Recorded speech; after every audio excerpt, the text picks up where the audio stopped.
La señora del perrito, Anton Pavlovich Chekhov.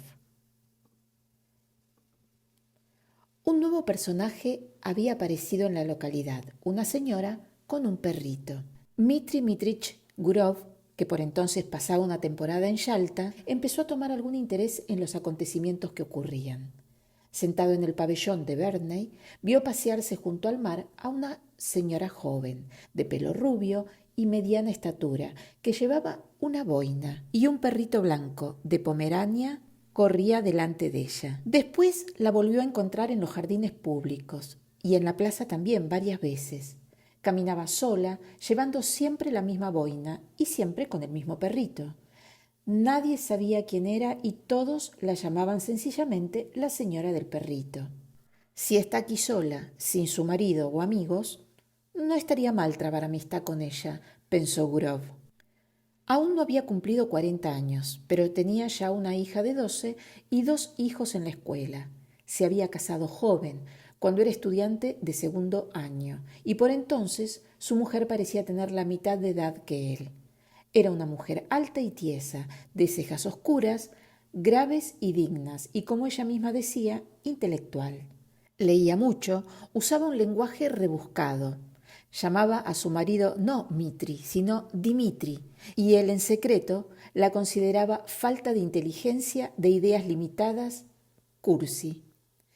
Estaba avergonzado de ella y no le gustaba quedarse en su casa. Empezó por serle infiel hacía mucho tiempo. Le fue infiel bastante a menudo y probablemente por esta razón casi siempre hablaba mal de las mujeres. Y cuando se tocaba este asunto en su presencia, acostumbraba a llamarlas la raza inferior. Parecía estar tan escarmentado por la amarga experiencia que le era lícito llamarlas como quisiera, y sin embargo no podía pasarse 2 días seguidos sin la raza inferior. En la sociedad de hombres estaba aburrido y no parecía él mismo. Con ellos se mostraba frío y poco comunicativo, pero en compañía de mujeres se sentía libre, sabiendo de qué hablarles y cómo comportarse. Se encontraba a sus anchas entre ellas, aunque estuviese callado. En su aspecto exterior, su carácter y toda su naturaleza, había algo de atractivo que seducía a las mujeres, predisponiéndolas en su favor. Él sabía esto, y diríase también que alguna fuerza desconocida lo llevaba hacia ellas.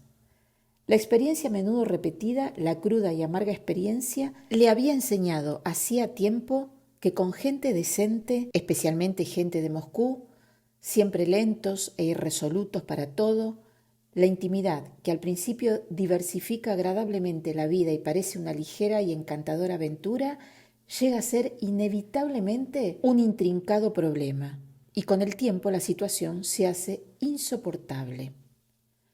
Pero a cada nuevo encuentro con una mujer interesante, esta experiencia se le olvidaba.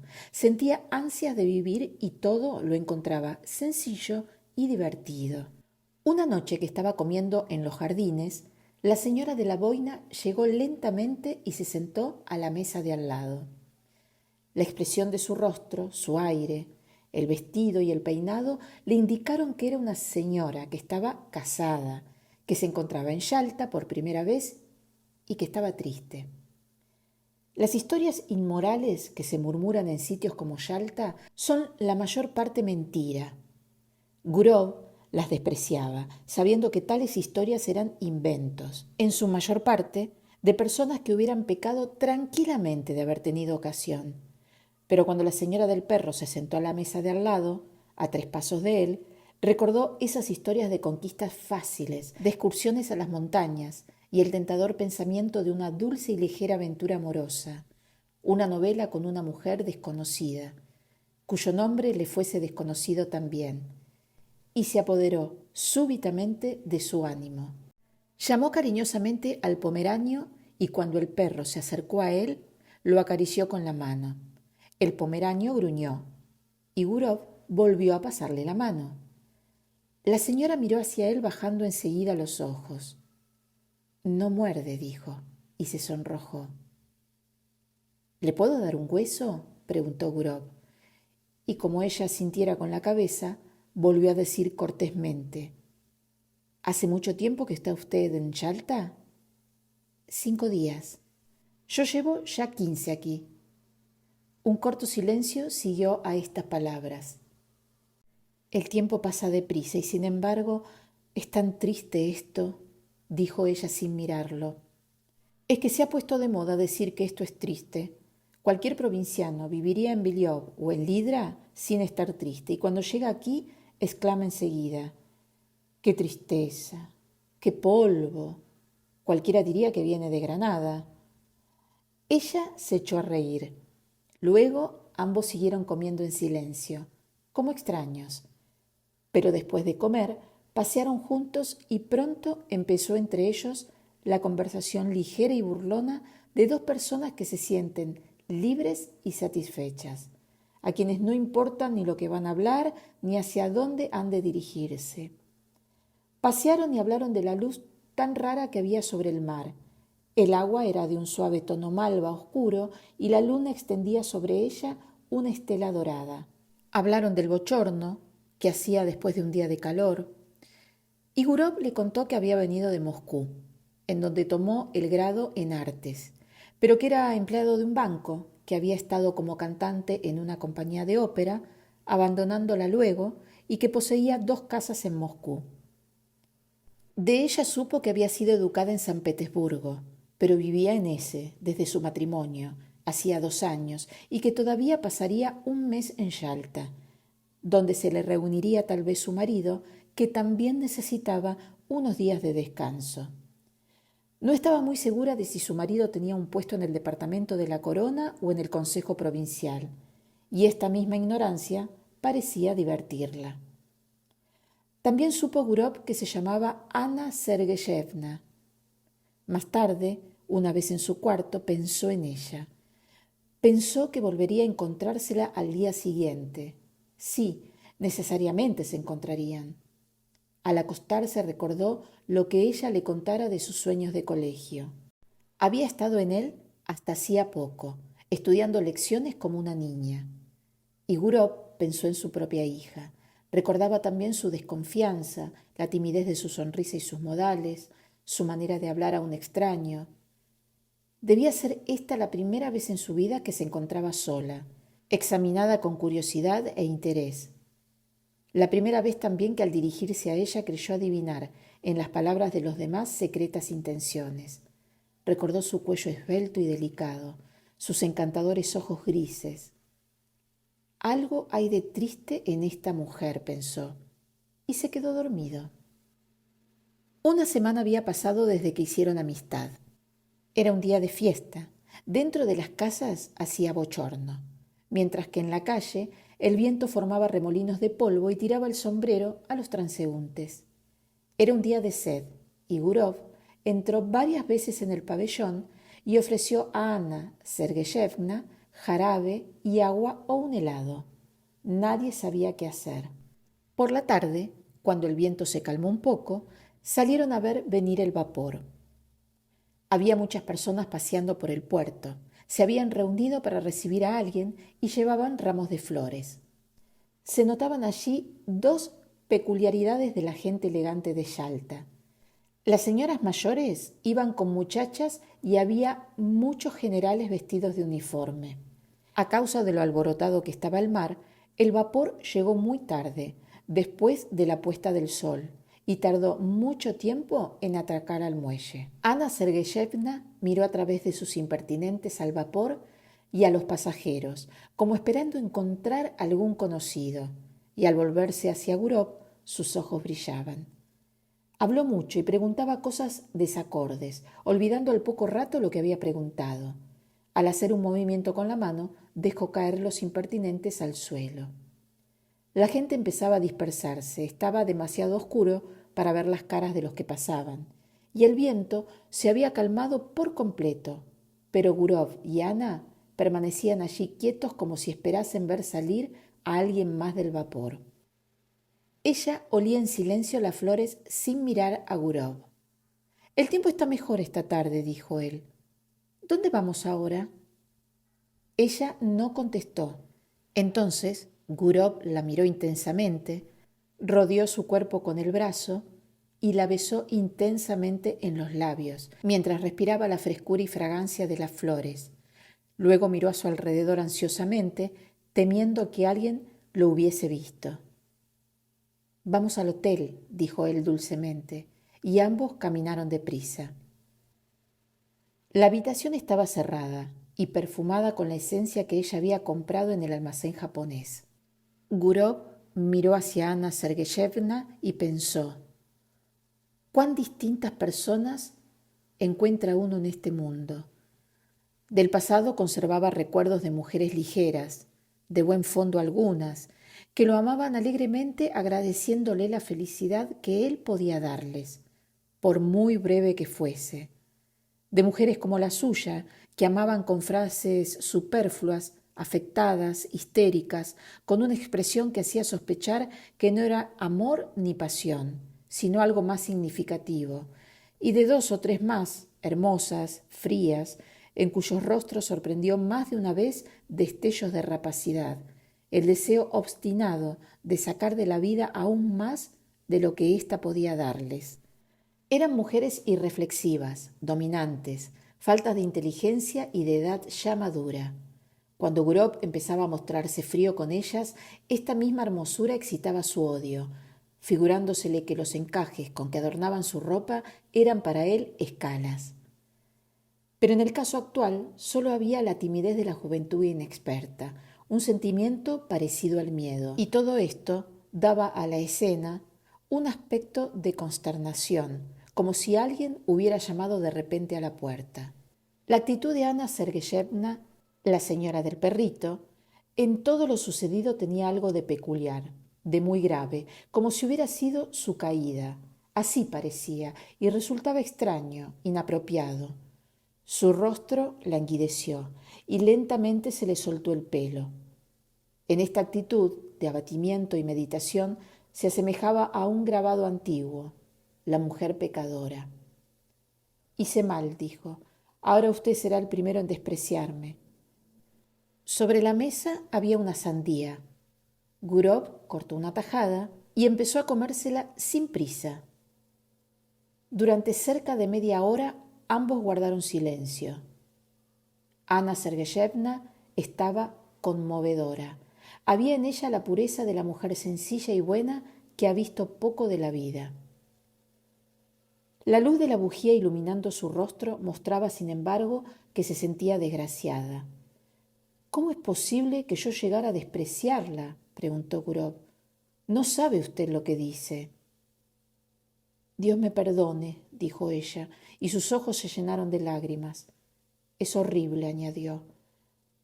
«Parece que necesita usted ser perdonada». «¿Perdonada? No.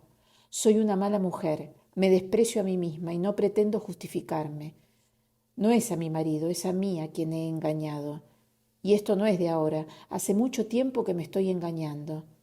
Mi marido podrá ser bueno y honrado, pero es un lacayo. No sé qué es lo que hace allí ni en lo que trabaja, pero sé que es un lacayo. Yo tenía 20 años cuando me casé con él. He vivido atormentada por un sentimiento de curiosidad. Necesitaba algo mejor. Debe de haber otra clase de vida, me decía a mí misma. Sentía ansias de vivir, vivir, vivir. La curiosidad me abrazaba.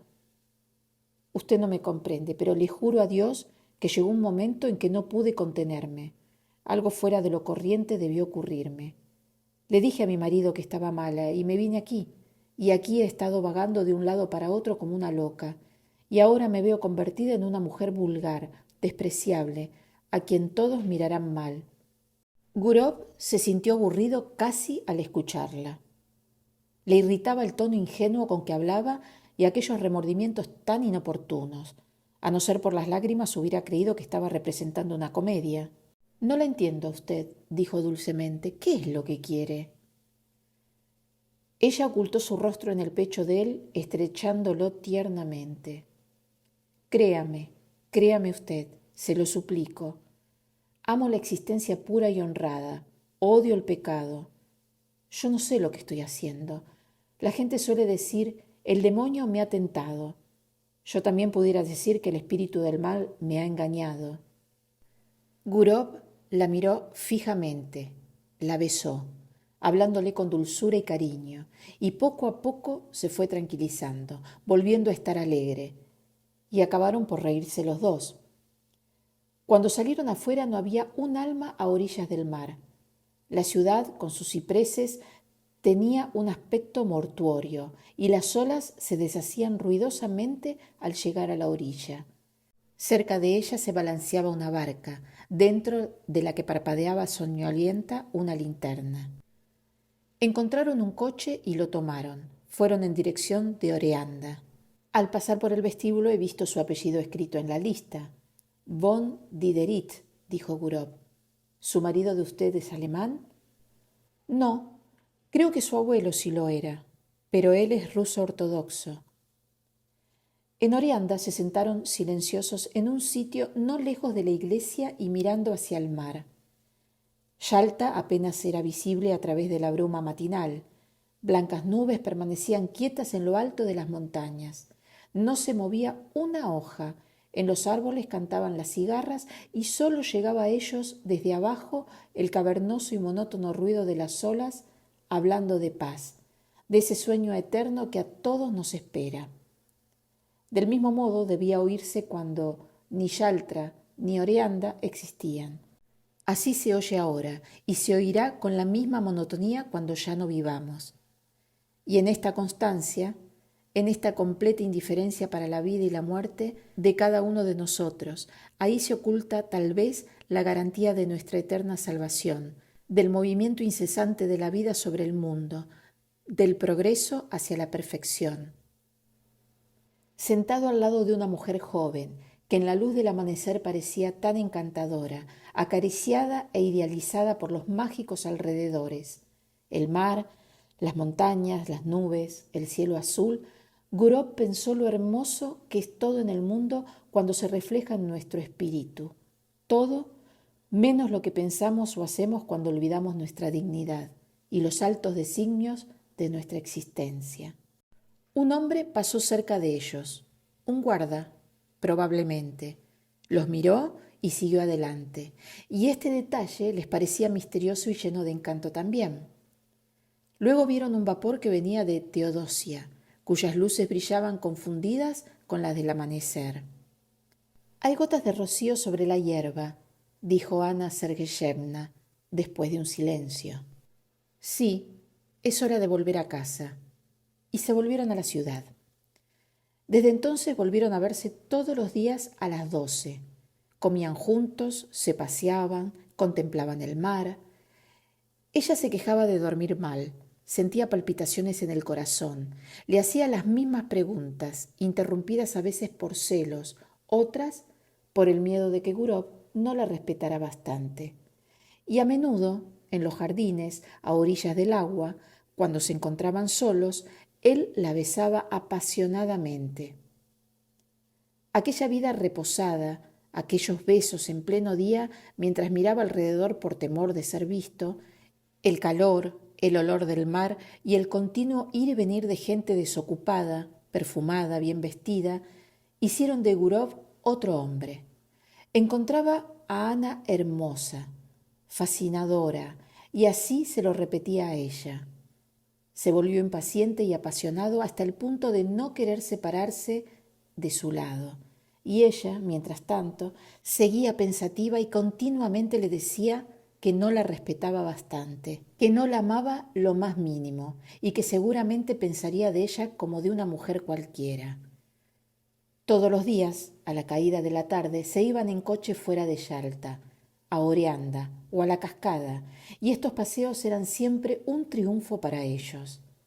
La escena les impresionaba invariablemente como algo magnífico y hermosísimo.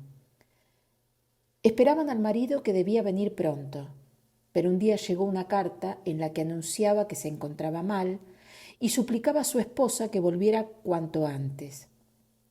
Ana Sergeyevna se preparó, pues, a marcharse. «Es una buena cosa el que yo me vaya», le dijo a Gurov. «Es el dedo del destino». El día de la marcha, Gurov la acompañó en el coche. Cuando llegaron al tren y sonó la segunda campanada, Ana le dijo: «Déjame mirarte una vez más. otra vez, así, ya está. No lloraba, pero en su rostro se reflejaba tal tristeza que parecía enferma. Los labios le temblaban. Me acordaré de ti siempre, pensaré siempre en ti, dijo. Que Dios te proteja, sé feliz, no pienses nunca mal de mí. Nos separamos para no volvernos a ver más. Así debe ser, porque nunca debimos habernos encontrado. Que Dios sea contigo. Adiós. El tren partió rápido. Sus luces desaparecieron pronto de la vista y un minuto más tarde no se oía ni el ruido, como si todo hubiera conspirado para hacer terminar lo antes posible aquel dulce delirio, aquella locura. Solo en el andén, mirando hacia donde el tren desapareció, Gurov escuchó el chirrido de las cigarras, el zumbido de los hilos del telégrafo y le pareció que acababa de despertarse. Y meditó sobre este episodio de su vida que también tocaba su fin y del que solo el recuerdo quedaba. Se sintió conmovido, triste y con remordimientos. Aquella mujer que nunca más volvería a encontrar no fue feliz con él, porque aunque la trató con afecto y cariño, hubo siempre en sus maneras, en sus caricias, una ligera sombra de ironía, la grosera condescendencia de un hombre feliz que además le doblaba la edad. Ana Sergeyevna lo llamó siempre bueno, distinto de los demás, sublime a veces. Constantemente se había mostrado a ella como no era en realidad, sin intención la había engañado. Un vago perfume de otoño se dejaba ya sentir en la atmósfera, hacía una tarde fría y triste. Es hora de que me marche al norte, pensó Gurov al dejar el andén. Sí, ya es hora. En su casa de Moscú lo encontró todo en plan de invierno. Las estufas estaban encendidas y por las mañanas aún era oscuro cuando sus hijos tomaban el desayuno para irse al colegio, tanto que la niñera tenía que encender la luz un rato. Habían empezado las heladas. Cuando cae la primera nieve y aparecen los primeros trineos, es agradable ver la tierra blanca, los blancos tejados, exhalar el tibio aliento y la estación trae a la memoria los años juveniles. Las viejas limas y abedules, cubiertos de escarcha, tienen una expresión simpática y están más cerca de nuestro corazón que los cipreses. Junto a ellos se olvidan el mar y las montañas. Gurov había nacido en Moscú.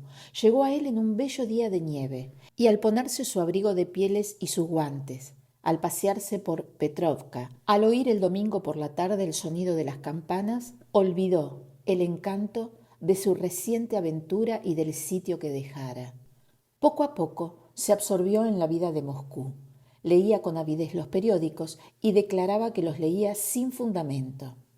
Enseguida sintió un deseo irresistible de ir a los restaurantes, a los clubes, a las comidas, aniversarios y fiestas.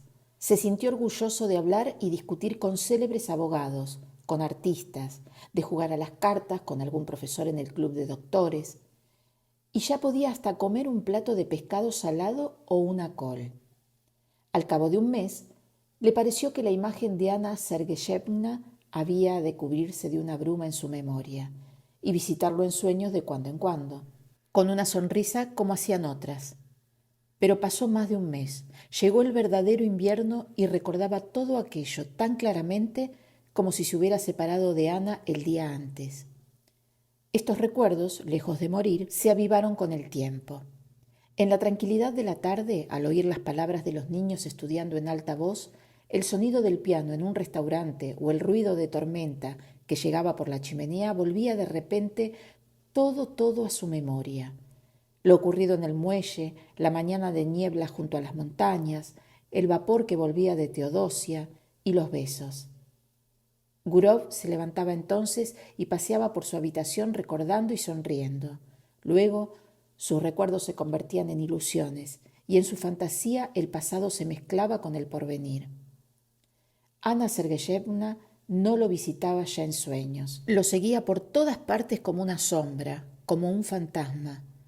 Al cerrar los ojos la veía como si estuviese viva delante de él, y Gurov la encontraba más encantadora, más joven, más tierna de lo que en realidad era, imaginándosela aún más hermosa de lo que estaba en Yalta.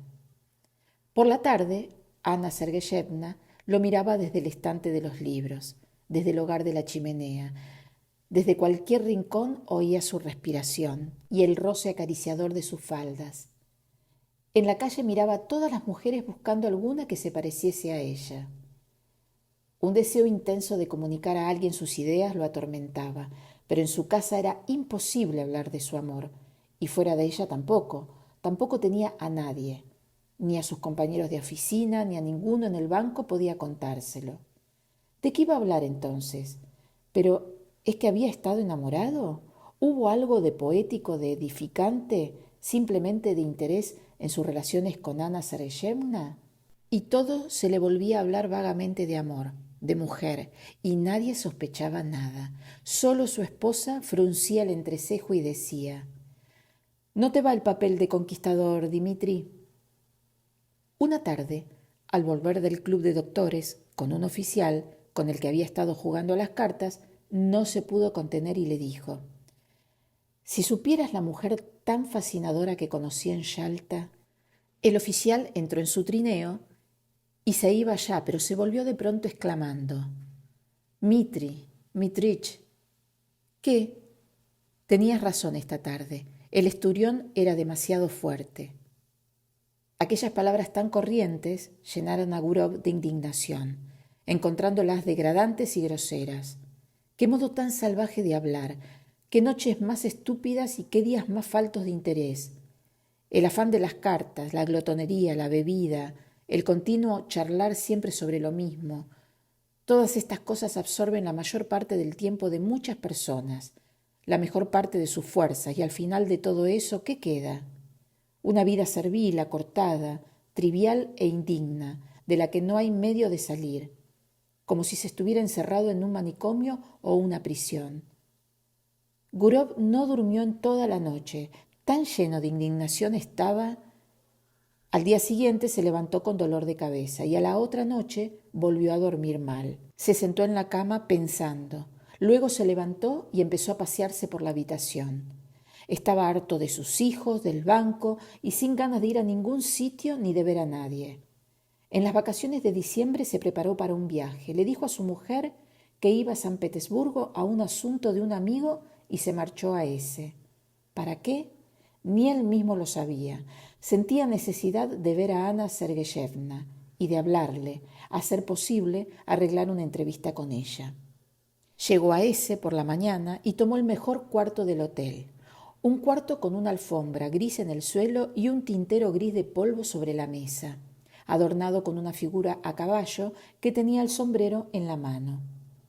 El portero del hotel le informó necesariamente. Von Diderich vivía en una casa de su propiedad en la calle antigua de Goncharny. No estaba lejos del hotel. Era rico y vivía a lo grande, tenía caballos propios y todo el mundo lo conocía en la ciudad. El portero pronunciaba Dridirich. Gurov se encaminó sin prisa a la calle de Goncharny y encontró la casa. Enfrente de ella se extendía una larga valla gris adornada con clavos. «Dan ganas de echar a correr al ver este demonio de valla», pensó Gurov, mirando desde allí a las ventanas de la casa y viceversa. Luego recapacitó. Era día de fiesta y probablemente el marido estaría en casa. De todos modos era una falta de tacto entrar en la casa y sorprenderla. Si le mandaba una carta, podía caer en manos del esposo y todo se echaría a perder. Lo mejor de todo era esperar una ocasión, y empezó a pasearse arriba y abajo por la calle esperando esa ocasión. Vio a un mendigo que se acercaba a la verja y a unos perros que salieron a ladrarle. Una hora más tarde oyó débil e indistinto el sonido de un piano.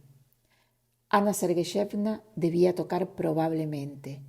De repente se abrió la puerta y una mujer vieja, acompañada del blanco y familiar pomeranio, salió de la casa. Gurov estuvo a punto de llamar al perro, pero empezó a latirle violentamente el corazón y en su excitación no pudo recordar el nombre. Siguió paseándose y midiendo la empalizada gris una y otra vez, y entonces le dio por pensar que Anna Sergeyevna lo había olvidado y se estaba a aquellas horas divirtiendo con otro, lo cual, Al fin y al cabo, era natural en una mujer joven, que no tenía otra cosa que mirar desde por la mañana hasta la noche más que aquella condenada valla. Se volvió a su cuarto del hotel y estuvo largo rato sentado en el sofá sin saber qué hacer. Luego comió y durmió bastante tiempo. ¡Qué estúpido!, exclamó al despertar sin mirar por la ventana. ¿Sin venir a qué? Me he quedado dormido y ahora ya es de noche. ¿Qué hago? Se sentó en la cama que estaba cubierta por una colcha gris, como la de los hospitales, y empezó a burlarse de sí mismo. Sentía un fastidio terrible. Al diablo la señora del perro y la dichosa aventura.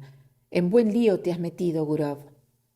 Aquella mañana le había llamado la atención un cartel con letras muy grandes. La geisha iba a ser representada por primera vez. Al recordar esto, se vistió y se marchó al teatro. Es posible que ella vaya a la primera representación, pensó. El teatro estaba lleno, como en todos los de provincia. Había una atmósfera muy pesada, una especie de niebla que flotaba sobre las luces. Por las galerías se oía el rumor de la gente. En la primera fila, los pollos elegantes de la localidad estaban de pie mirando a la gente, antes de levantarse el telón. En el palco del gobernador, su hija, adornada con una boa, ocupaba el primer sitio, mientras que él, oculto modestamente detrás de la cortina, solo dejaba visible las manos. La orquesta empezó a afinar los instrumentos. El telón se levantó. Seguía entrando gente que iba a ocupar sus sitios, y Gurov los miraba uno a uno con ansia. Ana Sergeyevna llegó también. Se sentó en la tercera fila y Gurov sintió que su corazón se contraía al mirarla. Comprendió entonces claramente que para él no había en todo el mundo ninguna criatura tan querida como aquella mujercita sin atractivos de ninguna clase, perdida en la sociedad de provincia con sus vulgares impertinentes. Llenaba toda su vida, era su pena y su alegría, la única felicidad que ambicionaba, y al oír la música de la orquesta y el sonido de los pobres violines, pensó cuán encantadora era. Pensó y soñó. Un hombre joven, con patillas, alto y encorvado, llegó con Ana Sergeyevna y se sentó a su lado. Inclinaba la cabeza a cada paso y parecía estar continuamente haciendo reverencias. Debía ser sin dudas el esposo, que una vez en Yalta, en una exclamación de amargura, llamó ella lacayo. Sonreía almibaradamente y en el ojal de la chaqueta llevaba una insignia o distinción que recordaba el número de un criado. En el primer descanso el marido se salió fuera a fumar y Ana se quedó sola en su butaca. Gurov se acercó a ella y con voz temblorosa y una sonrisa forzada le dijo: «Buenas noches». Al volver la cabeza y encontrarse con él, Ana Sergeyevna se puso intensamente pálida. Lo miró otra vez, horrorizada casi, y estrujó el abanico y los impertinentes entre las manos como luchando para no desmayarse. Los dos guardaban silencio. Ella seguía sentada, él de pie, asustado por la confusión que su presencia le produjo y no atreviéndose a sentarse a su lado. Los violines y la flauta empezaron a sonar y de repente Gurov sintió como si de todos los palcos los estuvieran mirando. Ana Sergeyevna se levantó, marchando rápida hacia la puerta.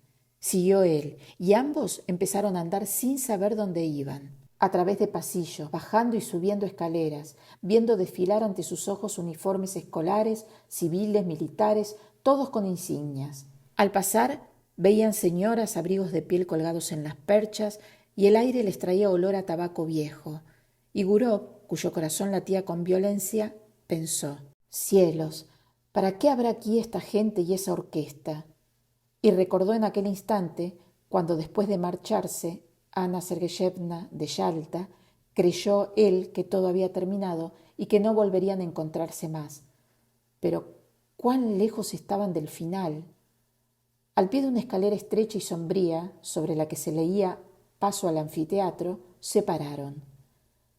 «¿Cómo me has asustado?», exclamó ella sin respiración casi, todavía pálida y como agobiada. «¿Cómo me has asustado? Estoy medio muerta. ¿Por qué has venido? ¿Por qué?». «Pero escúchame, Ana, escúchame», repetía Gurov rápidamente y en voz baja. Te suplico que me escuches. Ella lo miraba con temor mezclado de amor y de súplica. Lo miraba intensamente como si quisiera grabar sus facciones más profundamente en su memoria. Soy tan desgraciada, siguió diciendo sin escucharle. No he hecho más que pensar en ti todo el tiempo, no vivo más que para eso. Y sin embargo necesitaba olvidar. ¿Pero por qué? ¿Por qué has venido? En el piso de arriba 2 colegiales fumaban mirando hacia abajo, pero a Gurov no le importaba nada. Atrayendo hacia sí a Ana Sergeyevna, empezó a besarle la cara, las mejillas, las manos. ¿Qué estás haciendo? Gritaba ella con horror apartándolo de sí. Estamos locos. Vete ahora mismo. Te lo pido por lo que más quieras. Te lo suplico. Que viene gente. Alguien subía por las escaleras. Es preciso que te vayas, siguió diciendo Ana Sergeyevna, y su voz parecía un susurro. ¿Oyes, Mitrich? Iré a verte a Moscú. Nunca he sido feliz. Ahora lo soy menos todavía. Y nunca seré dichosa. No me hagas sufrir más. Te juro que iré a Moscú. Pero ahora separémonos, mi amado Gurov. No hay más remedio. Estrechó su mano y empezó a bajar por las escaleras muy deprisa, volviendo atrás la cabeza. Y en sus ojos pudo ver él que realmente era desgraciada. Gurov esperó un poco más, escuchó hasta que dejó de oírse el rumor de sus pasos y entonces fue a buscar su abrigo y se marchó del teatro. Y Ana Sergeyevna empezó a ir a verlo a Moscú. Cada 2 o 3 meses abandonaba ese, diciendo a su esposo que iba a consultar a un doctor acerca de un mal interno que sentía. Y el marido le creía y no le creía. En Moscú paraba en el hotel del Bazar Eslavo, y desde allí enviaba a Gurov un mensajero con una gorra encarnada. Gurov la visitaba y nadie en Moscú lo sabía. Una mañana de invierno se dirigía hacia el hotel a verla, el mensajero llegó la noche anterior. Iba con él su hija, a quien acompañaba al colegio. La nieve caía en grandes copos blancos. Hay 3 grados sobre cero y sin embargo nieva, dijo Gurov a su hija.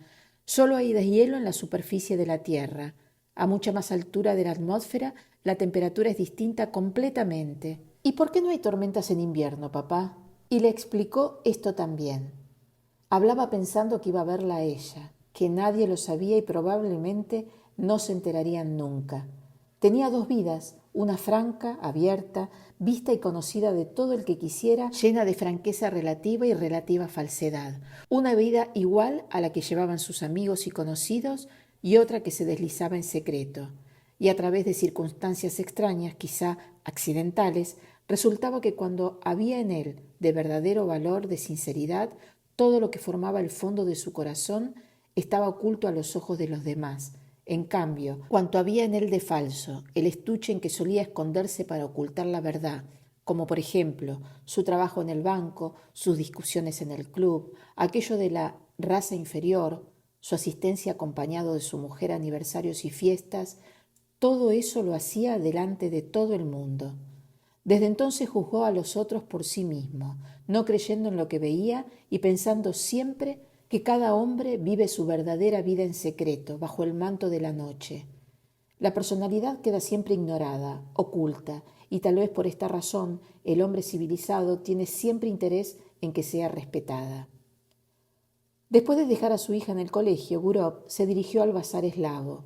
Se quitó abajo el abrigo de pieles, subió las escaleras y llamó a la puerta. Ana Sergeyevna, vestida con su traje gris favorito, exhausta por el viaje y la espera, lo aguardaba desde la noche anterior. Estaba pálida. Lo miró sin sonreír y apenas había entrado se arrojó en sus brazos. Fue su beso lento, prolongado, como si hiciera años que no se veían. «¿Y bien? ¿Qué tal lo vas pasando allí?», preguntó Gurov. «¿Qué noticias traes?». «Espera, ahora te contaré. No puedo hablar». Y no podía, estaba llorando. Se volvió de espaldas a él, llevándose el pañuelo a los ojos. «La dejaremos llorar, me sentaré y esperaré», pensó Mitri. Y se sentó en una butaca. Mientras tanto, llamó al timbre y pidió que le trajeran té. Ana Sergeyevna seguía de espaldas a él mirando por la ventana. Lloraba de emoción al darse cuenta de lo triste y dura que era la vida para ambos. Solo podían verse en secreto, ocultándose de todo el mundo, como ladrones, Sus vidas estaban destrozadas. «Ven, cállate», dijo Gurov. Para él era evidente que aquel amor tardaría mucho en acabarse, que no podía encontrarle fin. Ana Sergeyevna cada vez lo quería más, lo adoraba y no había que pensar en decirle que aquello se acabaría alguna vez. Por otra parte, no lo hubiera creído. Se levantó a consolarla con alguna palabra de cariño, apoyó las manos en sus hombros y en aquel momento se vio en el espejo. Empezaba a blanquearle la cabeza y le pareció raro haber envejecido tan rápida y tontamente durante los últimos años. Aquellos hombros sobre los que reposaban sus manos eran jóvenes, llenos de vida y calor, y temblaban. Sintió compasión por aquella vida todavía tan joven, tan encantadora, pero probablemente no lejos de marchitarse como la suya. ¿Por qué lo amaba ella tanto? Siempre había parecido a las mujeres distinto de como era en realidad. Amaban, no a él mismo, sino al hombre que se había forjado en su imaginación, aquel a quien con ansia buscaban toda la vida, y después, al notar su engaño, lo seguían amando lo mismo. Sin embargo, ninguna fue feliz con él. El tiempo pasó, hizo amistad con ellas, vivió con algunas, se separó luego, pero nunca había amado. Sería lo que quisiera, pero no era amor. Y he aquí que ahora, cuando su cabeza empezaba a blanquear, se había realmente enamorado por primera vez en su vida. Ana Sergeyevna y él se amaban como algo muy próximo y querido, como marido y mujer, como tiernos amigos. Habían nacido el uno para el otro y no comprendían por qué ella tenía un esposo y él una esposa. Eran como dos aves de paso obligados a vivir en jaulas diferentes. Olvidaron el uno y el otro cuánto tenían por qué avergonzarse en el pasado. Olvidaron el presente y sintieron que aquel amor los había cambiado. Otras veces, en momentos de depresión moral, Gurov se había reconfortado a sí mismo con razonamientos de alguna clase. Pero ahora no le preocupaban estas cosas. Sentía profunda compasión, necesidad de ser sincero y tierno. «No llores, querida», le dijo. «Ya has llorado bastante. Vamos, ven y hablaremos un poco. Arreglaremos algún plan». Entonces discutieron sobre la necesidad de evitar tanto secreto, el tener que vivir en ciudades diferentes y verse tan de tarde en tarde. ¿Cómo librarse de aquel intolerable cautiverio? ¿Cómo? ¿Cómo?, se preguntaba Gurov con la cabeza entre las manos. ¿Cómo? Y parecía como si dentro de pocos momentos todo fuera a solucionarse y una nueva y espléndida vida empezara para ellos. Y ambos veían claramente que aún les quedaba un camino largo, largo que recorrer, y que la parte más complicada y difícil no había hecho más que empezar.